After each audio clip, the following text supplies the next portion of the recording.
Bonjour à tous, donc je suis Christophe Bagieux, je suis enseignant au lycée Canto, anglais, en BTS, géomètre topographe et maintenant MGT, MN. Nos nouveaux référentiels ont été très bien introduits par mes prédécesseurs. Et donc qu'on soit enveloppe du bâtiment ou géomètre topographe, on va tous aborder le BIM. Si on parle de BIM, on va parler de maquette numérique. Donc le BIM, c'est plutôt le processus, c'est l'objet de base, c'est la maquette numérique. Pour traiter la maquette numérique, elle sera fonction du projet de construction. Si on est en création, ça va être la maîtrise d'œuvre qui va réaliser la maquette numérique, l'architecte. Et puis si on est en réhabilitation, il va falloir modéliser l'existant. Donc si on modélise l'existant, il va falloir parler du nuage de points. Pour parler du nuage de points, on va vous faire une présentation avec Philippe qui viendra après moi. Moi, je vais vous parler de la photogrammétrie et Philippe va vous parler de la lasergrammétrie. Donc deux technologies qu'on va être amenés à employer dans nos filières qui vont, avec deux techniques différentes, pouvoir créer un nuage de points. Donc avant de commencer, qu'est-ce que c'est qu'un nuage de points, qu'on soit tous d'accord? Donc là, je vais vous montrer une petite vidéo, si elle fonctionne. Mais elle va fonctionner. Donc un nuage de points, mais c'est la petite animation qui est là. Le bâtiment que vous allez voir qui va se finaliser à l'apparition, là c'est le château de notre lycée, c'est le bâtiment administratif, joli bâtiment, qui a été levé par mes étudiants, enfin nos étudiants, puisqu'on est toute une équipe, avec notre laser Faro Focus 130. Un nuage de points, c'est donc un fichier, un listing qui est ici. Donc c'est un listing texte qui sera lu dans tout un tas de logiciels, qui reprend différents paramètres. Pour chaque point, on a la caractérisation de sa position en 3D, c'est-à-dire un est, un nord, un z, ou un x, un y, un z. Et puis trois petites valeurs, parfois 4, en fonction de l'outil employé, qui vont pouvoir caractériser ce point sur une couleur rouge, vert et bleu. Ça va coloriser en fait notre nuage de points. Donc la petite animation que vous avez vue là, c'était un nuage de points colorisé. Pour la petite info, il y a 300 millions de points sur cette numérisation. 300 millions de points, c'est un petit fichier de nuage de points. Ce château, on l'a levé donc au sol avec notre scanner laser. Donc on tourne en fait autour de l'objet. Et puis on s'aperçoit que le scanner, il est voilà, c'est ça un scanner. Donc il est à ma hauteur. Le scanner va modéliser ce que moi je vois. Et puis si on zoome, si on s'approche un peu sur notre bâtiment, on s'aperçoit qu'ici là, il n'y a pas la toiture en fait. Pas de toiture parce que l'appareil est au sol et donc il ne peut pas numériser ce qu'il ne voit pas. Donc en fait, on va être obligé d'employer une autre technologie.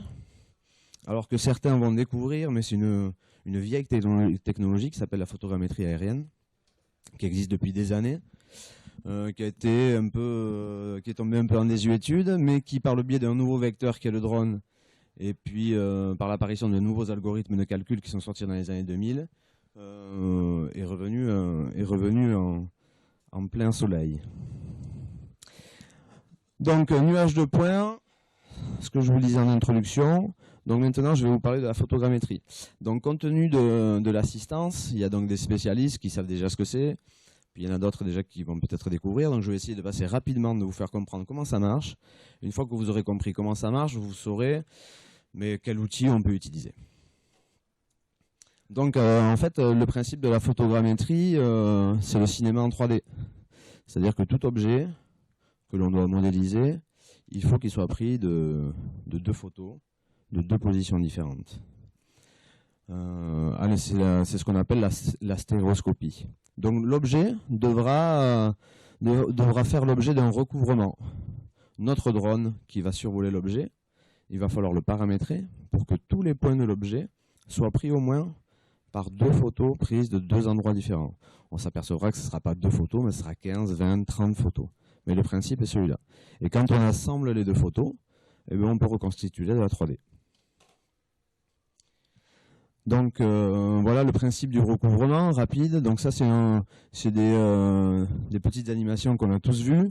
C'est ce que faisait l'IGN pour créer les cartes Top 25, sauf qu'eux, ils étaient en avion, mais ils faisaient exactement la même chose. Nous, on va faire la même chose qu'eux, sauf qu'on n'est pas en avion, on a un drone, et on a un petit appareil photo embarqué. Petit appareil photo de qualité quand même. Mais donc, c'est une technologie qui existe depuis très longtemps. Donc voilà le principe de recouvrement d'image. On va parler de recouvrement longitudinal et latéral. L'idée, c'est que, grosso modo, on aura un recouvrement de 70 à 80% entre nos photos. Si je parle de recouvrement, il va falloir que mon drone soit capable de gérer ce recouvrement. C'est-à-dire que le drone doit avoir une intelligence embarquée qui va lui permettre de déclencher les photos. Moi, je vais piloter le drone, mais je ne vais pas déclencher les photos. C'est le drone qui doit le faire. Une fois qu'on a pris les photos, là je m'aperçois que je suis en train de mettre le laser sur le mur, c'est plutôt ici que je dois le faire. Donc une fois qu'on a pris ces photos, le traitement photogrammétrique va être assez simple en fait. Alors, j'ai mis un slide un peu compliqué parce que le slide va rester pour tout le monde, donc ça vous expliquera avec les termes scientifiques comment ça se passe, mais vous allez voir, c'est très simple. La première partie de la photogrammétrie, c'est de retrouver les paramètres de distorsion de l'appareil photo. Donc on va embarquer des appareils de photo calibrés sur nos drones, mais le logiciel de photogrammétrie va vérifier ces paramètres de distorsion. Donc c'est la distance focale, c'est le point principal de symétrie, pardon, et puis c'est les coefficients de distorsion. Donc il vérifie si les paramètres que je lui ai rentrés coïncident avec ce qu'il retrouve sur ces photos. Une fois qu'il a vérifié ça, on s'apercevra aussi qu'on peut travailler avec des appareils photo non calibrés. C'est-à-dire que le logiciel va nous proposer des paramètres de calibration. Une fois qu'on a retrouvé ces paramètres, eh bien on va assembler les photos entre elles. Alors l'IGN faisait ça, c'était une phase, pour tous ceux qui en ont fait, c'était une phase très compliquée, très longue. En fait, il faut qu'on retrouve des points communs sur toutes les photos. Depuis 2000, il y a des algorithmes de calcul de corrélation d'images qui font que l'algorithme de calcul va retrouver des assemblages de pixels sur toutes les photos. Et il va se dire, tiens, cet assemblage-là, mais c'est le même que celui-là. Et puis c'est le même que celui-là. Et en fait, il assemble les photos en retrouvant les points homologues. Donc en fait, c'est le logiciel qui fait ça. Alors bien sûr, le logiciel fait bien et puis parfois pas bien. Il faudra qu'on ait un œil, c'était l'introduction de nos camarades géomètres, on aura un œil sur cette consolidation-là, parce que c'est ça qui va faire le nuage de points. Le nuage de points, vous allez le voir après, c'est très beau, mais nous, on doit être là, on doit avoir un œil bienveillant, mais la confiance n'excluant pas le contrôle. Là, on a un rôle important. Donc là, je vérifie mes photos, je les assemble, et une fois que je les ai assemblées, ben en fait, je vais géoréférencer mon modèle. Géoréférencer, c'est-à-dire je vais positionner mon modèle. Là, pour l'instant, mon modèle est construit, et puis maintenant, il va falloir que je l'amène au bon endroit. Pour géoréférencer, il y a deux techniques. Actuellement, tout le monde travaille en géoréférencement indirect, c'est-à-dire qu'on va disposer des cibles au sol, qui seront visibles des photos, et ces cibles, on va les géoréférencer de la manière la plus précise possible. Ces cibles, d'ailleurs, pour la petite histoire, toujours l'histoire du contrôle, grosso modo, on va mettre, dans l'exemple que je vais vous montrer après, on met 10 cibles, on donne 5 cibles au logiciel pour qu'il réalise sa modélisation, et puis on se garde 5 cibles qu'on se met de côté pour vérifier ce qu'il nous donne, et puis on va vérifier si on trouve les mêmes coordonnées. Donc ça, c'est le géoréférencement indirect. Et puis, il y a le géoréférencement direct, c'est-à-dire que les drones sont assez sophistiqués, donc très chers, pour pouvoir positionner parfaitement la photo quand il le prend. Et donc, grosso modo, la précision de la position de la photo à l'instant T, sur un drone qui vole à 5 mètres secondes, est assez précise pour que le nuage de points ici soit déjà géoréférencé. Donc on s'apercevra qu'il y a peu de drones qui font ça. Les deux drones que je vais vous montrer après le font. Mais de toute façon, ça veut dire qu'on ne met plus de cibles au sol. Et ça, c'est pas l'esprit du géomètre. Le géomètre, de toute façon, il mettra toujours des cibles au sol pour vérifier son modèle. Donc, on travaille essentiellement comme ça. Donc voilà le principe. Vous savez faire de la photogrammétrie. Donc, en résumé, qu'est-ce qu'il me faut? Eh bien, il me faut un drone de qualité. C'est pas le drone qu'on va acheter à Toys R Us à Noël. Même si parfois on va être un peu surpris. c'est un danger parce qu'on va être un peu surpris. Ça va produire quand même un nuage de points très joli, très beau. On va pouvoir faire des films. Mais après, quand on creuse un peu, voilà, la précision est perdue. Donc il faut être très vigilant quand même par rapport à ça. Donc il me faut un drone de qualité. C'est quoi un drone de qualité? C'est un drone qui a une position GPS mais de qualité, je me répète, qui va pouvoir respecter le recouvrement et puis qui va faire une planification de vol préalable. C'est-à-dire que grosso modo, si je volais ici, donc là je pourrais pas parce que à l'intérieur pas de GPS donc il se perd, mais si on volait dehors, moi j'ai ma télécommande dans les mains, vous seriez très loin de moi, je vous en parlais pourquoi après, mais vous pourriez me regarder. Moi j'appuie sur je déclenche mon drone, je le monte à 20 mètres pour qu'il soit hors de danger, puis après j'appuie sur un bouton. Si tout se passe bien, dans 90% des cas, il fait tout seul sa mission et il revient au même endroit et il se pose tout seul. Mon job à moi, c'est d'avoir les mains toujours sur la télécommande pour, s'il se passe quelque chose, pouvoir reprendre la main.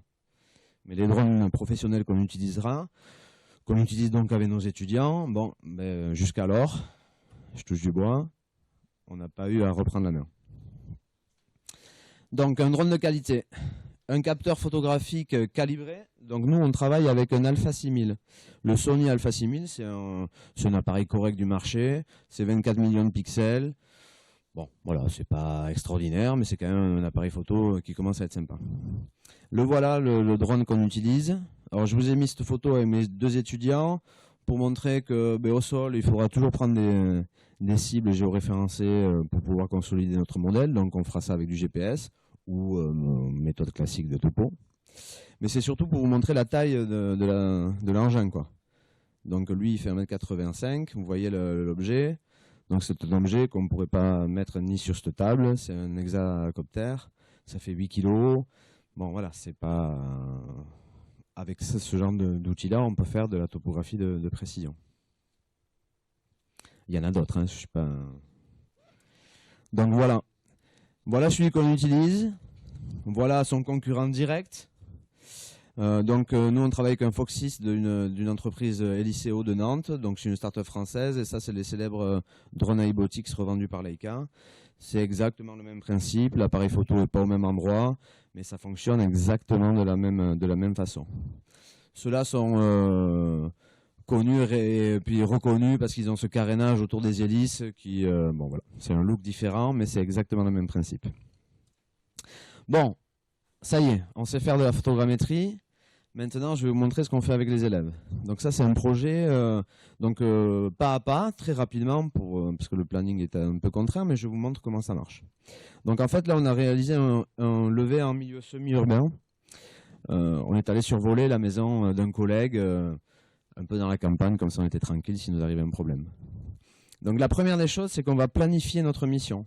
C'est-à-dire que sur un logiciel free qu'on télécharge, qui s'appelle Mission Planner, il en existe d'autres, on va caractériser la zone que l'on va survoler. On va rentrer différents paramètres qui sont l'altitude de vol que je souhaite utiliser. L'altitude de vol, elle va venir de mon côté géomètre parce que je sais qu'à telle altitude, j'aurai tel pixel au sol, donc je vais pouvoir espérer telle précision. Il y a ce paramètre-là, puis il y a surtout le paramètre, je pilote, donc je vais voir sur le terrain, il y a des arbres, il y a la maison du voisin. Donc il va falloir qu'on jongle entre la précision qu'on souhaite et puis il ne faut pas cracher le drone. Donc on rentre l'altitude de vol, le recouvrement qu'on souhaite entre les photos, la vitesse de le vol. Plus on va voler vite, moins bonne sera la position de la photo, elle sera peut-être un peu floue. Donc grosso modo, on vole tous à 5 mètres secondes. Et le type de capteur photo embarqué, donc là on lui rentre, je travaille avec l'Alpha 6000 qui a tel coefficient de distorsion, donc je lui rentre les paramètres de calibration de l'appareil. Une fois que j'ai rentré tout ça, vous allez voir c'est tout simple, ben voilà, il me fait ça. Il me dit, ben si tu veux faire cette zone à telle altitude avec tous ces paramètres là, ben voilà ce que tu vas faire. Donc en fait il fait des profils, il va faire des profils, et lui il sait qu'il va déclencher la photo à chaque intervalle de seconde, puisqu'un intervalle de seconde correspondra à une position différente. Pour la petite histoire, quand on pilote, ça c'est le paramétrage de base, mais on n'est plus topographe, on est avionneur, quoi. Hein, je ne sais pas si on peut dire ça, mais bon, on pilote, quoi. Donc quand on va arriver sur le terrain, quand on fait du vol de drone, on vole toujours perpendiculaire au vent. Donc si on arrive, qu'on a chargé cette mission et que le vent est dans ce sens-là, il va falloir changer la mission.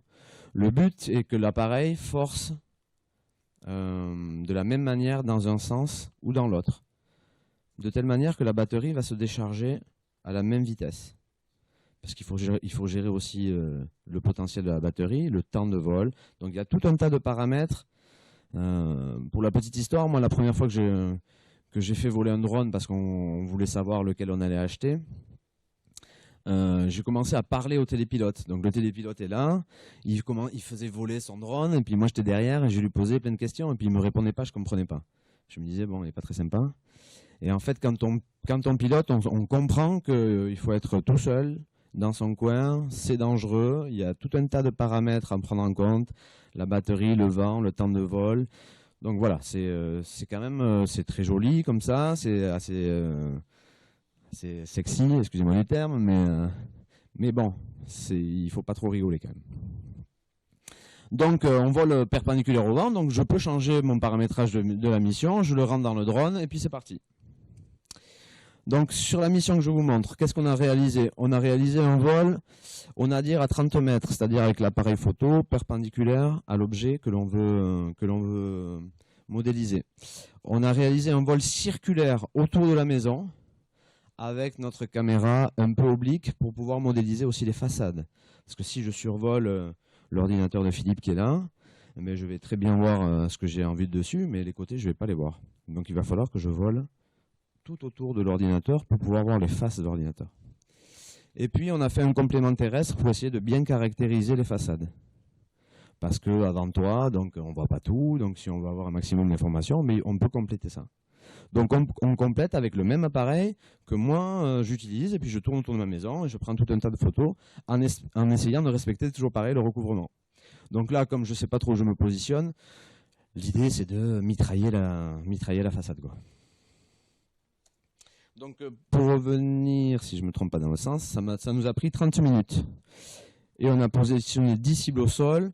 Bon, on s'est dit on va se servir de ce fichier-là pour essayer de voir la précision de notre vol. Donc en fait, on a fait des multidéterminations en GPS NRTK, 180 époques. Donc bon voilà, les cibles, on les a levées 10 fois 3 minutes. Donc on pouvait considérer que nos cibles étaient des points solides. Donc j'ai récupéré mes photos, j'ai récupéré l'ensemble des données. Je vais dans mon logiciel de photogrammétrie. Donc nous on travaille avec Pix4D. Il existe tout un tas d'autres logiciels équivalents et voilà, qu'on aime bien aussi. Donc il y a Photoscan, il y a Acut, et il y a Micmac. Micmac c'est un logiciel free de l'IGN qui avait une interface un peu austère il y a quelques temps, mais ils ont fait une nouvelle interface assez sympa. Donc je pense que je vous invite à aller voir. Donc l'idée, c'est tout simple, je choisis mon système de coordonnées dans lequel je travaille, je revalide le capteur photographique que j'ai embarqué, je récupère les photos que j'ai de mes 3 missions, et je récupère les logs. Alors les logs, c'est les positions de chacune des photos. Mon GPS coûte très cher. Pourquoi il coûte très cher? Parce qu'il a une vraie carte, bon, dans ce cas-là c'est une carte Trimble, mais l'iBotic c'est la carte GPS Leica, donc il a une position de navigation, mais une position quand même très précise de la photo. Et ça va m'aider à faire mon traitement. Je pourrais le faire sans rentrer la position des photos, mais en rentrant la position des photos, mon modèle sera plus solide et puis plus rapidement calculé. Bon, j'ai rentré mes photos, et puis là, j'appuie sur un bouton. Alors, c'est pas aussi simple que ça, bien évidemment, mais ça peut être à temps perdu. C'est-à-dire que nous, grosso modo, on fait ça le soir, on s'en va, et puis le lendemain matin, on récupère les étudiants. Il n'y a pas de phase intermédiaire où il faut venir cliquer. Ça peut traiter toute la journée, enfin toute la nuit pour le coup. Et donc là, on arrive dans le logiciel. Le logiciel va donc reprendre les photos qui ont été prises, va les positionner grâce au log, et puis il va générer le nuage de points. Alors, je vais vous montrer les différentes phases très rapidement pour que vous puissiez voir l'intérêt, y compris les enseignants d'enveloppe du bâtiment. Oui, surtout peut-être même parce que ça peut vraiment vous intéresser. Donc ce logiciel, il va générer un nuage de points, il va être capable de classifier le nuage. Vous allez voir que ça c'est très intéressant. C'est-à-dire qu'il va reconnaître que ça c'est un point du bâtiment, Ça, c'est un point du terrain naturel. Et puis, il va pouvoir exclure et puis nous faire déjà un gros pré-traitement qui va nous aider dans nos études futures. Et puis, une fois qu'il aura réalisé tout ça, il va réaliser un modèle 3D mesh, c'est-à-dire que tous les points qui ont été calculés sont là, et puis dans des zones où j'ai des trous, il va interpoler et il va essayer de nous sortir un modèle sur la totalité de la zone. Ce modèle mesh, qu'on pourra travailler avec d'autres logiciels comme MeshLab. Si on a un peu de temps, je vous le montrerai. Donc, le traitement des 3 missions, ça a pris à peu près la nuit avec un bel ordinateur, hein, un très joli ordinateur. Merci mon chef des travaux qui est là. Et puis après, on assemble les 3 missions. Je vous rappelle qu'on a fait 2 missions aériennes, 1 mission terrestre, 3 nuages de points, et on peut merger tout ça. Ce que vous verrez aussi avec Philippe, c'est que si j'avais scanné autour, j'aurais pu merger mon scanner, mon drone. Enfin, le but, c'est ça, c'est que plein de technologies différentes, et puis je vais amener tout ça au même endroit. En résumé, 30 minutes pour assembler mes 3 missions par des points homologues que moi j'ai choisis. Donc ça, c'est pas l'ordinateur qui le fait. Je suis passé très rapidement tout à l'heure, mais sur la diapositive qui me montrait les profils, en bas, le logiciel nous propose, et ça c'est important, le temps de vol, très bien. Il fait un listing des paramètres du vol, donc le temps de vol, l'altitude, ça c'est très bien. Et puis il me dit aussi, tiens, tu vas avoir tel pixel sur tes photos. Et il me donne la taille du pixel sur la photo. Donc je le reprends là, tout à l'heure, en volant à 30 mètres, avec mon appareil, j'aurai la taille d'un pixel de 0,5 cm. Donc si je ne suis pas topographe, je peux me dire, ça c'est la précision de mon nuage de points au final. Je peux me dire, si ma photo est à 0,5 cm, mon nuage de points il sera à 0,5 cm. Donc ça, on sait que c'est faux. On sait que c'est faux.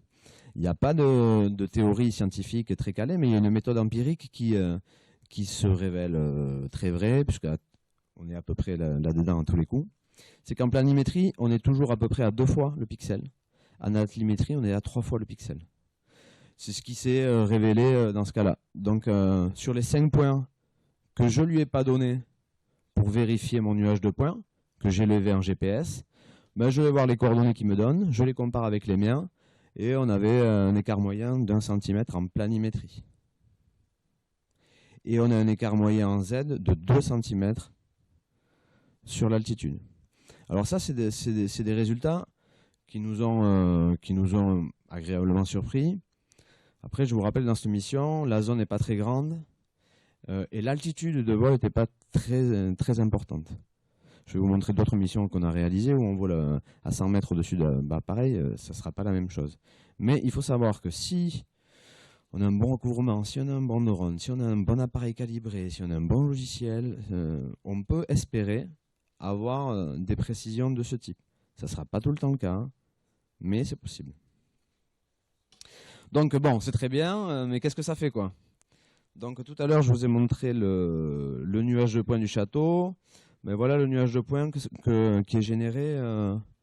Donc ça, c'est le nuage de points qui est généré par le logiciel Pix4D. Je vous montre une visualisation dans Cloud Compare. Je vous invite à le télécharger. C'est un logiciel free qui a été réalisé par l'EDF et qui permet de faire tout un tas de choses sur les nuages de points, les visualiser, faire des coupes, assembler aussi des nuages de points. Donc voilà le nuage de points. Et là, on s'aperçoit, pour revenir au petit château de tout à l'heure, on n'avait pas la toiture, mais là, pour le coup, on l'a. Si j'avais fait que le vol au nadir, j'aurais pas bien les façades. Et j'aurais bien mon terrain naturel. Mais le fait d'avoir fait le vol circulaire et le complément terrestre, je vais pouvoir aussi caractériser mes façades. Donc ça c'est très beau. La grande question, on y reviendra après, c'est qu'est-ce qu'on fait du nuage de points? C'est joli le nuage de points, mais qu'est-ce qu'on en fait? Bon, quels sont les livrables qu'on peut donner? Un des livrables qui en topo va beaucoup nous intéresser, c'est l'orthophoto. Donc il va reprendre le nuage de points, il va reprendre les photos, et puis il va nous sortir une photo non déformée de la zone, à l'échelle. On peut insérer ça et dessiner dessus. Attention, c'est de la 2D. Et puis la classification dont je vous parlais tout à l'heure. Il a reconnu, donc là, il y a quand même la main de l'opérateur, mais dans le nuage de points, le logiciel, Il reconnaît ce qui est de l'ordre du terrain naturel et ce qui est de l'ordre du bâti. Il a même reconnu les voitures qui étaient là. Et il peut les exclure.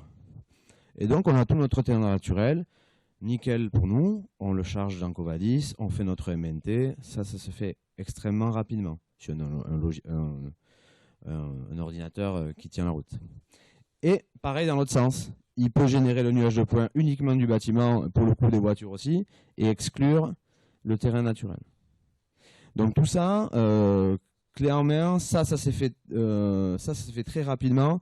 Celui-là, je l'ai aidé quand même. Mais en grosso modo, en 3/4 d'heure, on pouvait faire ces deux segmentations. Bon, voilà les livrables. Après, on travaille pour une maîtrise d'ouvrage qui va vouloir peut-être montrer ça à son futur client, au public, si c'est une municipalité. Donc la photogrammétrie, ça permet aussi de faire ce genre de choses-là. Donc ça, c'est le petit film qu'on a réalisé avec les étudiants. Donc ça, c'est tout simple. À partir du moment où le nuage de points est calculé et qu'on a sorti le 3D mesh, eh bien, on fait une trajectographie comme si on était un avion. Et puis on tourne autour de la maison. Donc on va se rapprocher là, et vous allez voir la précision du détail. C'est la maison d'un collègue, donc on peut s'apercevoir que derrière, là, vous voyez, on tourne derrière la maison, puis c'est pas très bien rangé. Et vous allez vous apercevoir qu'on s'approche. Et voilà, hein, il faudrait qu'il bosse un peu derrière sa maison. Spécial dédicace parce qu'il doit nous regarder. Donc voilà le type d'animation. Voilà, une fois que le traitement est fait, voilà le type d'animation qu'on peut donner aux clients. Ça, c'est très intéressant. Ceux qui font beaucoup de photogrammétrie, ça leur permet de vendre le projet.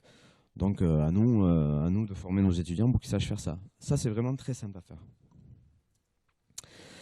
Je vous ai montré donc un exemple en levé semi-urbain.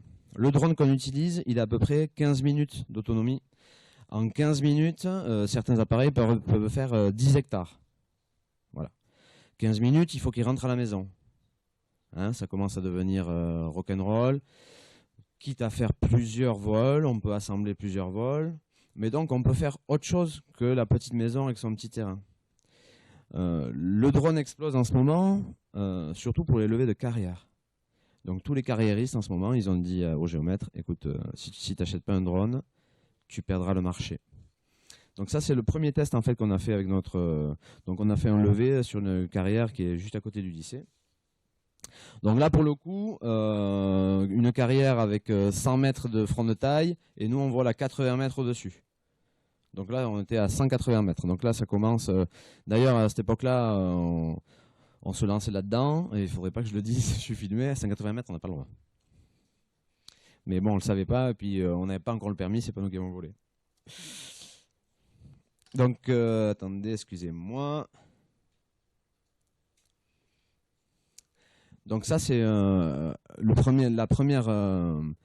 premier chantier qu'on a réalisé. Donc c'est toujours le même principe, des cibles au sol, j'assemble. Et ça, c'est le visuel 3D. Sur le visuel 3D, on peut dessiner. On est en train de dessiner là. On dessine en 3D. Donc ça, c'est un aménagement semi-urbain qui a été fait aussi à côté du lycée de Canto, vers Cabreton. Donc là, il y a quelques façades. Ça, c'est pas nous qui l'avons réalisé. Ça non plus, c'est notre partenaire. Mais quel que soit le droniste, si on a un drone, on peut faire des choses comme ça. Vous qui êtes en enveloppe du bâtiment, vous y voyez de suite de l'intérêt.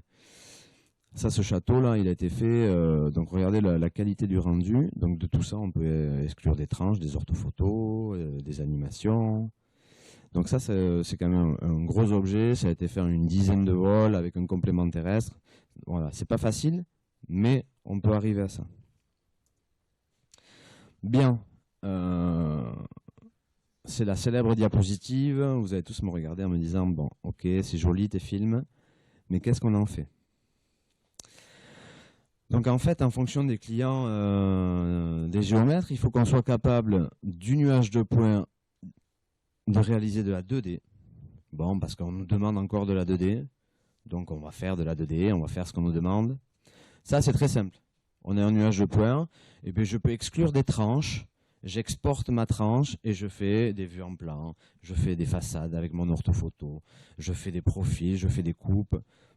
Vraiment, c'est très très simple. En excluant une tranche du nuage de points que j'importe dans mon logiciel de dessin et j'ai qu'à relier les points. Franchement, ça c'est le b.a.-ba, c'est le b.a.-ba du travail. Bon, l'idée c'est la rénovation de notre référentiel et puis de la rénovation du métier de géomètre, c'est quand même faire de la 3D et de revenir à la maquette numérique. Bon, le fichier que va vous montrer Philippe tout à l'heure, il fait 1 milliard de points. Le château que je vous ai montré en fait 300 millions, mais j'ai exclu tous les scans intérieurs. Si je mets tous les scans intérieurs, le fichier il fait 3 milliards de points. Donc on génère des fichiers monstrueux. Donc il faut des ordinateurs monstrueux. Et puis ces fichiers de points, il faut qu'on les insère dans notre modeleur volumique. Donc si je veux travailler avec tous ces logiciels-là, donc il y en a plein, hein, c'est Revit, Allplan, Archicad, Mensura, tous les modeleurs volumiques, et bien, il va falloir que j'insère mon nuage de points dans le logiciel. Si je fais ça, le logiciel ne s'ouvre même pas. Vous mettez 3 milliards de points dans un fichier Revit, il fait pchit, quoi. Enfin, les ordinateurs de la NASA, ça marche, mais pas avec nos ordinateurs, quoi. Donc en fait, pour faire de la maquette numérique, il existe tout un tas de passerelles qui vont nous éviter de charger le nuage de points dans le modeleur volumique. Ces passerelles, elles vont vers SketchUp, elles vont vers Revit, elles vont vers Allplan, il en existe tout un tas. Je vous en montre 2 exemples qui sont assez révélateurs. Nous, on travaille beaucoup avec cette passerelle-là qui s'appelle RealWorks. On travaille aussi avec celle-là, qui est issue du logiciel Faro de Seine. Mais vous allez voir l'intérêt de ça. Donc ces passerelles, qu'est-ce qu'elles font en fait? Je ne vous l'ai pas dit. Elles font de la reconnaissance géométrique. Donc elles vont reconnaître que sur ce mur-là, il y a 1 million de points. Et ils définissent tous le même plan. Mais voilà, je vais te dessiner un plan. Hop, il y a un retour du mur. J'ai 200 000 points, mais je vais reconnaître un autre plan. Donc il va reconnaître les plans, les arêtes, les cylindres. Par contre, si ce mur-là, il a 150 ans et qu'en bas, il a un fruit, il y a des grandes chances qu'il nous modélise le mur comme s'il avait été construit alors qu'il a été déformé. Donc attention, il faut toujours veiller à ce que fait l'algorithme de calcul, mais ça va quand même nous faire gagner du temps avec toujours ce que vous disiez du contrôle, quoi. Hop, si j'y arrive. Donc ça, c'est une petite passerelle, pardon, excusez-moi, c'est une petite passerelle vers SketchUp. Mais bon, c'est la même chose. Alors regardez ce que va faire la capture. Donc je vais... Ça, c'est pas une photo. J'ai un pointeur, je vais utiliser mon pointeur. Ça, c'est pas une photo, c'est une visualisation 3D dans le nuage de points. Donc en fait, on est dans le nuage de points, là. Je vais venir dire à mon logiciel, tiens, trouve-moi ce qu'il y a dans la fenêtre que je vais dessiner là. Trouve-moi les plans. Et essaye de me définir les génératrices. Ça se fait à cette vitesse-là.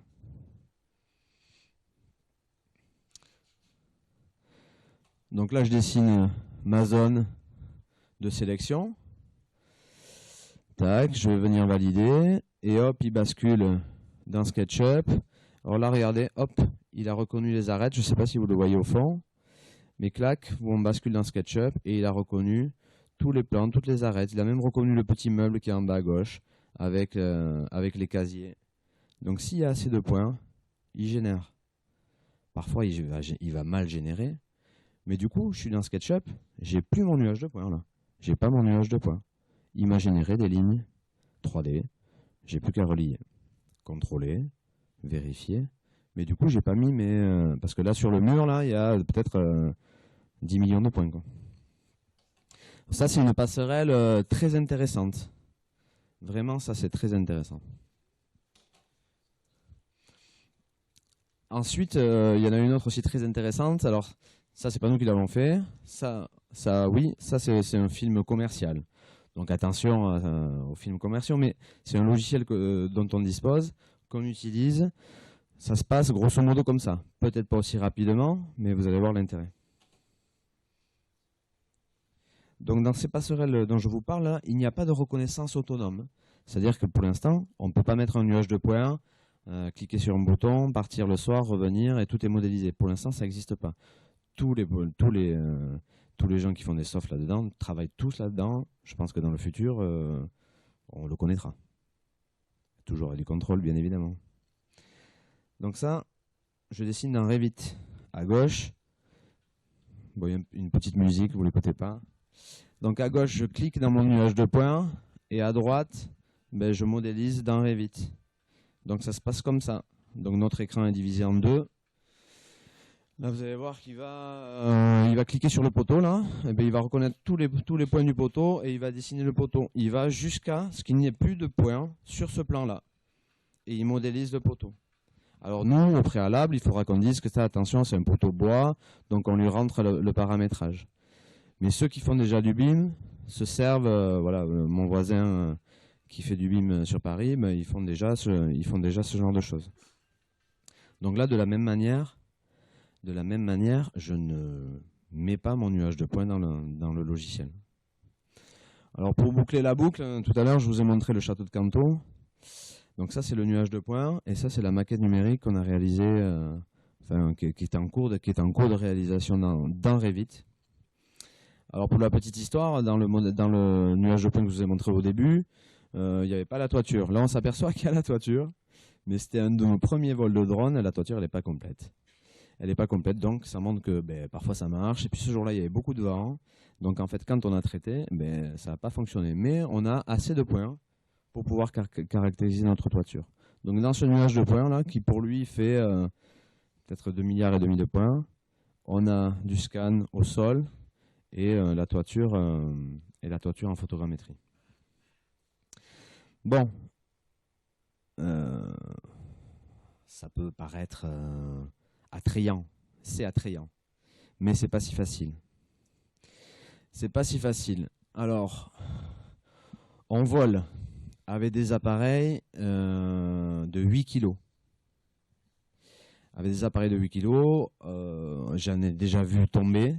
Ça tombe comme une pierre en 2 secondes. 8 kg, vous tuez quelqu'un, quoi. Donc on est géomètre, ça va nous permettre de faire plein de choses, mais on ne peut pas faire ce qu'on veut. Voilà. Donc ce slide-là, il va reprendre grosso modo les grands principes. Rapidos, parce que je vais assez doucement. Donc il y a une grosse réglementation en France.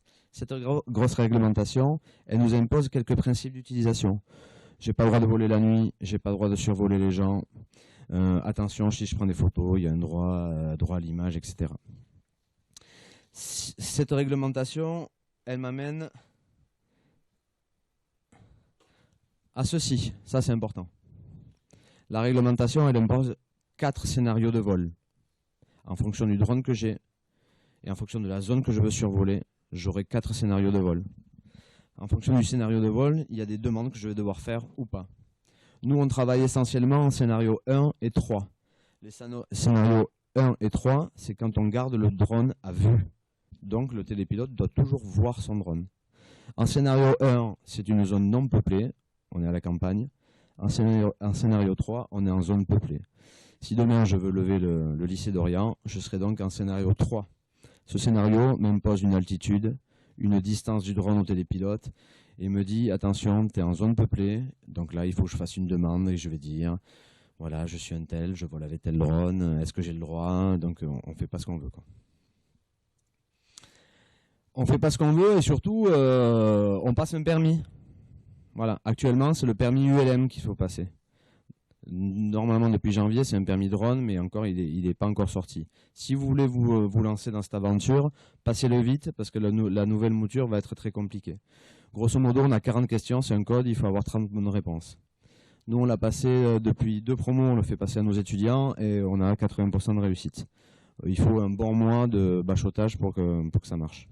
Mais c'est un joli jeu avec nos étudiants. Donc tous les pilotes sont télépilotes et tous les drones qu'on utilise, ils sont certifiés par la DGAC. C'est-à-dire qu'il faut avoir le droit de voler avec les drones qu'on a achetés. Et si je fais ça, il faut que je sois exploitant aéronautique. C'est-à-dire que je dépose un dossier auprès de la DGAC qui dit c'est moi le responsable. Qui c'est le responsable dans notre lycée? C'est le proviseur. Donc c'est mon proviseur qui est exploitant aéronautique et qui a listé tous les télépilotes qui peuvent l'utiliser. Si moi je télépilote, que je crache le drone, le responsable, c'est moi et mon proviseur. Et puis on fait un suivi annuel auprès de la DGAC qui dit j'ai volé tant de jours, à telle heure, à tel endroit, donc c'est quand même quelque chose d'assez contraint. Pour terminer, en conclusion, la photogrammétrie aérienne, elle se déroule en 3 phases. D'abord, il y a l'acquisition des données, donc là il faut que je sois télépilote, il faut que j'ai un drone. Après, il y a le traitement des données, et après, il y a la production des livrables. On a la même problématique, géomètre ou enseignant. Ça, on fait les 3, et donc on a la chaîne totale de production. Soit, on peut se contenter de faire la 2 et la 3. Le travail du topographe, ça sera de faire ça, et surtout de contrôler ça. Et si je mets un cahier des charges assez précis à mon partenaire qui va faire le vol, je peux récupérer des photos qui vont me permettre de faire un nuage de points de qualité. Donc actuellement, là, tous ceux qui se lancent dans la photogrammétrie, ils sont en train de se dire, bon, mais qu'est-ce que je fais? Je fais 1, 2, 3 ou je fais que 2 et 3? Voilà. Compte tenu des contraintes du permis, des contraintes réglementaires, voilà, pas mal se dirige vers le 2 et le 3. Et je pense que nous, en enseignement, on peut aussi se contenter de faire 2 et 3. On a des fichiers de photos, on les récupère, si on sait les traiter, si on sait faire toute l'analyse et le contrôle, ça va bien en fait. On n'est pas obligé d'être tous télépilotes.